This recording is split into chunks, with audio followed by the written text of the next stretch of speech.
Before I start telling the story, let me introduce myself.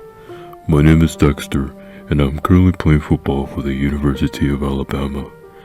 Growing up, I was a huge fan of pro wrestling, and I was always begging my parents to let me stay up to watch Monday Night Raw. Yes, I know wrestling is mostly fake, but I never really cared. I just wanted to see my favorite wrestler, Kane, chokeslam all those poor souls. Recently, with classes and football games, I've had trouble keeping up with both Raw and SmackDown. And the other thing was that I had a low to moderate amount of money, so I could only watch 2 or 3 pay-per-views per year. I usually stick to watching my old wrestling DVDs whenever I can. Except for one. Last May, I was walking around the campus when I passed by a pro wrestling store. I had passed by that same lot a few days ago, and it was unoccupied and still had the for rent sign. Those must be some efficient workers, I thought to myself. Shrugging, I walked inside. As soon as I walked in, a blast of air conditioning welcomed me. Thank God too. Alabama isn't exactly the coolest state in the country. Scanning the shelves, I spotted action figures, signed merch, and DVDs. I hopped over to the DVD shelf and went through its contents. A couple WrestleManias, a Jeff Hardy one, and a complete In Your House box set. If you're not a wrestling fan, In Your House was a pay-per-view series that was held in the months the WWF didn't have a major pay-per-view. Being from Memphis, I was able to go to the St. Valentine's Day Massacre event when I was 8. And it wasn't even nosebleed seats, I was 4 rows away from the ring. I snatched the box set, an Eddie Guerrero figure, and a Monster Energy from the vending machine, and put my loot on the counter. I expected the In Your House collection to be worth a fortune, but nope, it was only 25 bucks. I didn't really think much of it, and I rode my skateboard back to my dorm. When I got home, I popped the CD into my PlayStation 3. The menu came up, which is the In Your House logo and a collection of shots from the event. There were 4 options: select event, random event, options, and extras. I checked out the options menu. It was nothing special, just languages, subtitles, display, and all that junk. I don't remember much from the extras menu. I saw a promo for WrestleMania 2000 though. By the way, the DVD was apparently released in the summer of 1999.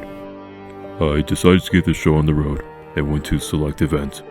It took me to a list of In Your House pay-per-views, all 28 of them.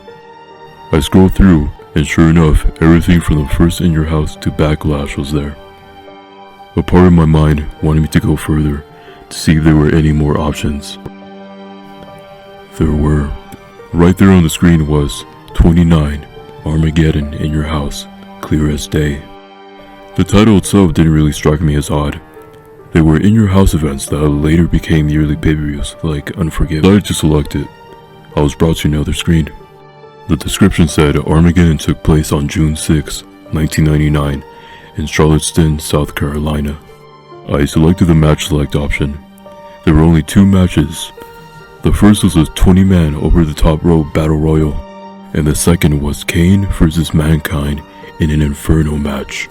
Saving the best for last, I chose the Battle Royal. Billy Gunn won, if you're one of the few who cares. After that, I selected Kane vs. Mankind. Both of the wrestlers made their entrances, though I think Kane's music was a bit different, a lower pitch maybe. When both were in the ring, the fire around the canvas was lit, and the match was underway. As far as I remember, the match was pretty normal. Kane would get in a few hits, Mankind would get a few, and they'd both hit their finishers sometime during the match. I myself felt pretty successful. I have found a lost WWF event. Still, why would Mr. McMahon remove all traces of this from the promotion's history? I was about to find out. Kane had been getting a ton of momentum, and he grabbed Mankind in a chokehold.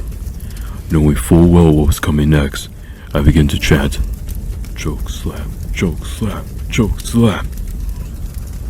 The big red machine lifted Mankind up and tossed him into the flames. The bell rang, signaling that Kane won the match. Then, the screaming began. Horrible, agonizing, ear-raping screaming that can only be described as a banshee's wail in reverse. The camera panned over to Mankind, and what I saw was terrifying. Mankind was on fire. Standard end to Inferno match, right? That's how you win after all. But this was different. You could clearly see his skin melting off, showing muscle and even bone in some spots. His hair was singed. The lights in the arena turned off, but the flames still burned bright. And this went on, and on, and on. Finally, Jim Ross ran over with a fire extinguisher and sprayed Mankind. His charred body lay there, not moving an inch. Paramedics arrived and took him out of the arena. The television cut to black and took me back to the main menu. Now, being a wrestling connoisseur, I had a knowledge of what was legit and what was kayfabe. This was legit. There was no way, especially in 1999, that such a horrendous burning could be faked like that on live television. Fuck, I don't even think that's possible now. I couldn't get the image of Mankind out of my head. I hopped over to my computer and made a thread about it on a wrestling forum. Only one person knew what I was talking about. He said that Mankind wasn't originally Mick Foley. The character was portrayed by another unknown wrestler who died after the Inferno match. The pay-per-view was never aired or referred to again, and Mick Foley was brought in to replace Mankind's original wrestler. Foley, however, had always been Cactus Jack and Dude Love. Mankind was called the third face of Foley because of the other wrestler's striking resemblance to Mick. The next morning, I went over to the wrestling store to ask the manager about the DVD. Surprisingly, the place was open on Memorial Day. The manager said he found the DVD on the black market and thought it'd be perfect for collectors. I haven't touched that disc since.